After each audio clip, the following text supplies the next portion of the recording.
जाता है। कबूतर पापा चिड़िया को अपने ऊपर उठा लेता है और फिर उन्हें घर पहुंचा देता है। रानो चिड़िया फूट फूट कर रोने लगती है।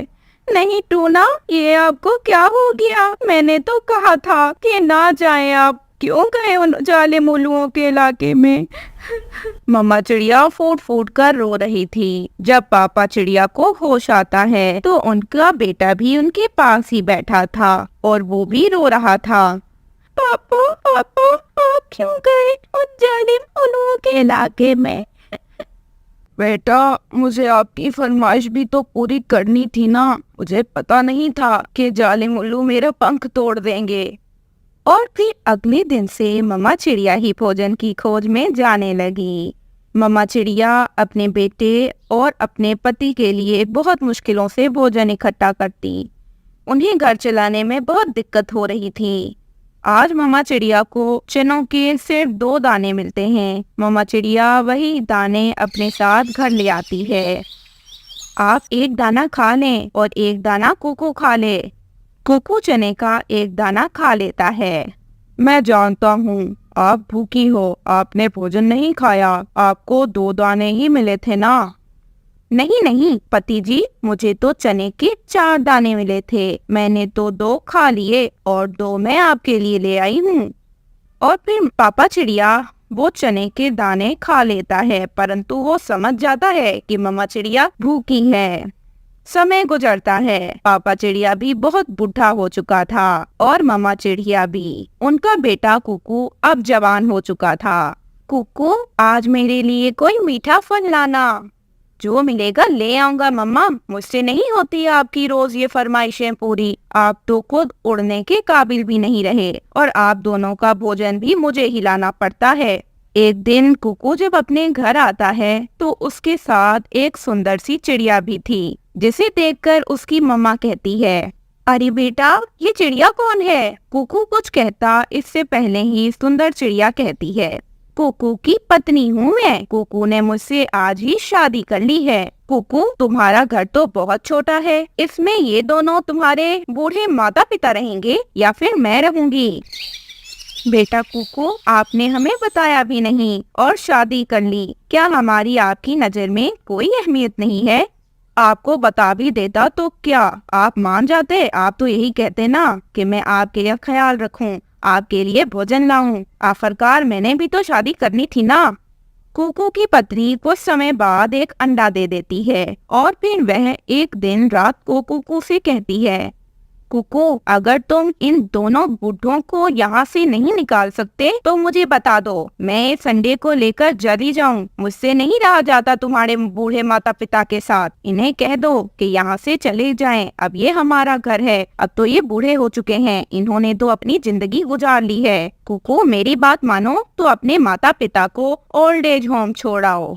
कुकू ये सारी बातें सुनकर खामोश हो जाता है और फिर अगले दिन सुबह सवेरे कुकू अपने माता पिता से कहता है, मम्मा, आप लोग ओल्ड एज होम क्यों नहीं चले जाते? वहाँ पर आपको सारी सुख सुविधाएं दी जाएंगी। यही दिन रह गया था, यही दिन दिखाना था ना कुकू। इस दिन के लिए ही पाला था। हाँ, इसी दिन के लिए तुम्हें हमने पाला पोसा था। मम्मा चिड़िया तो बुत बनी बैठी अपने बेटे की बातें सुन रही थी। वह अपने बेटे से क्या कहती? और फिर कुकू अपनी माँ और अपने पिता को ओल्ड एज होम छोड़ देता है। मम्मा चिड़िया कुकू से ऐसा कहती हैं, मेरी बात याद रखना कुकू, जो जैसा करता है उसके साथ वैसा ही होता है। आप आज जो मेरे और आपके पिता के साथ कर रहे हो, कल आपकी औलाद भी आपके साथ ऐसा ही करेगी। और देखना बेटा, आपकी औलाद भी आपको यहीं छोड़ कर जाएगी, क्योंकि आप आज हमारे साथ ऐसा कर रहे हो। मम्मा चिड़िया और पापा चिड़िया बहुत बीमार रहने लगते हैं। उन्होंने तो अब ठीक से भोजन खाना भी छोड़ दिया था। मम्मा चिड़िया एक दिन अपने पति से कहती हैं, कुकू के पापा, कुकू ने हमारे साथ बहुत गलत किया। मैंने अपने बेटे की ऐसी प्रशिक्षण तो ना की थी। पापा चिड़िया चुप था वह कुछ भी नहीं कहता। मम्मा चिड़िया रात को सो जाती है और फिर अगले दिन जब मम्मा चिड़िया की आंख खुलती है तो सामने उनकी नजर अपने पति पर पड़ती है, जिन्हें कुछ पक्षी वहाँ से ले जा रहे थे। ये देखकर मम्मा चिड़िया कहती हैं, कहाँ ले जा रहे हैं आप? कहाँ ले जा रहे हैं मेरे पति को? और फिर मम्मा चिड़िया को ये बताया जाता है कि उसका पति उसे छोड़कर इस दुनिया से हमेशा हमेशा के लिए चला गया है। मम्मा चिड़िया ना रो रही थी और ना कुछ कह रही थी, क्योंकि शायद आज उसके पति के साथ वो भी मर गई थी। कुकू के साथ क्या होगा ये तो समय ही बताएगा, परंतु जो कुकू ने अपने माता पिता के साथ किया उसकी सजा तो उसे आने वाली जिंदगी में मिलकर रहेगी। किसी जंगल में टूनी चिड़िया एक घोंसले में अपने 4 बच्चों के साथ रहा करती थी। तभी उन बच्चों को देखकर टूनी चिड़िया की सासू माँ टूनी से कहती है, देख बहू, तेरे 4 अंडे से तो बेटी हुई है। अगर इस 5 अंडे में से भी बेटी हुई तो मुझसे बुरा कोई नहीं होगा। माँ जी, बेटा बेटी होना तो भगवान के हाथ में है, इसमें भला मैं क्या कर सकती हूँ। हमारे खानदान में आज तक कोई बेटी पैदा नहीं हुई है और तुम तो अपने ही बेटियों की लाइन लगा दी। तुम तो बस भगवान से प्रार्थना करो कि इस अंडे से बेटा चिड़ा पैदा हो, वरना तेरे साथ ना जाने इस बच्चियों का भी क्या होगा। ऐसी सख्त बात बोलकर टूनी की सासू माँ वहाँ से चली जाती है। तभी टोना अपनी पत्नी टूनी चिड़िया के पास आ जाता है।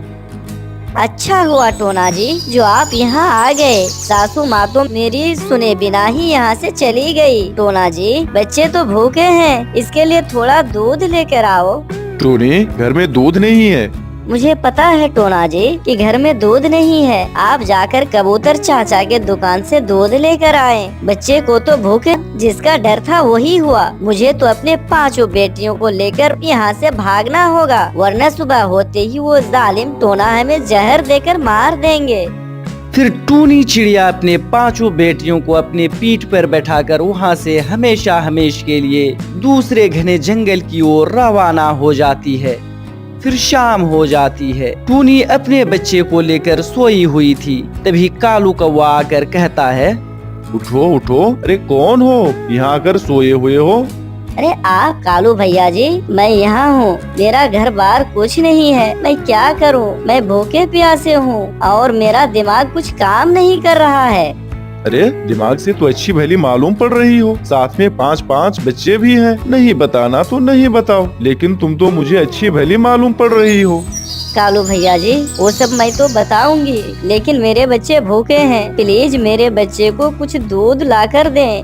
ठीक है टूनी, कोई बात नहीं, मेरा घर पास में ही है, मैं भी जाकर दूध लेकर आता हूँ। फिर कालू कौवा वहाँ से अपने घर की ओर चला जाता है और दूध का डिब्बा लेकर टूनी चिड़िया के पास आ जाता है। फिर टूनी चिड़िया दूध का प्याला लेकर अपने बच्चे को पीने देती है और कहती है, कालू भैया आपका बहुत बहुत धन्यवाद। तभी इधर टोना अपनी मम्मा से कहता है, माँ जी, देखो टूनी चिड़िया घर में नहीं है और ना ही कोई बच्चा। पता नहीं रात को कहाँ गई होगी अपने बच्चे को लेकर। हो ना हो, इसका मतलब अपने 5 अंडे में से भी बेटी ही पैदा हुई है और हमारी बात टूनी चिड़िया ने सुन ली होगी, तभी अपने बच्चे को लेकर यहाँ से भाग गई। खैर कोई बात नहीं बेटा, मैं तुम्हारी शादी किसी अमीर घराने में करा दूंगी, जिससे वो दहेज में सोना भर भर कर ला सके और तुम खुशियाँ भरा जिंदगी जी सको। और इधर कालू कौवा को टूनी चिड़िया और उसकी 5 बेटियों पर काफी दया आ जाता है। टूनी चिड़िया, अब तुम कहाँ जाओगी? जंगल के सारे पक्षी अच्छे नहीं होते।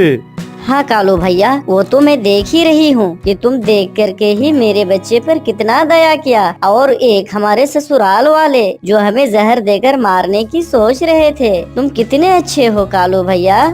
कोई बात नहीं, तुम चलो मेरे साथ, मेरे घर पर चलो टूनी, तुम वहीं रहना। तभी कालू कौवा टूनी चिड़िया और उसके बच्चे को लेकर अपने घर की तरफ चली जाती है और कुछ ही देर के बाद कालू कौवा अपने घर पर पहुंच जाती है। टूनी चिड़िया और उसके बच्चे को देखकर कालू कौवा की पत्नी गोरी कौवी कहती है, कालू जी, ये तुम किस मुसीबत को उठा कर लेके आई हो और तुमने इसे लाने की हिम्मत कैसे की, वो भी मुझसे बिना पूछे? देखो गौरी जी, ये हमारे दूर के रिश्तेदार के खालू के, फूफा के, नाना के, पोता के, लाती के पोती हैं और ये कुछ ही देर के बाद चली जाएगी।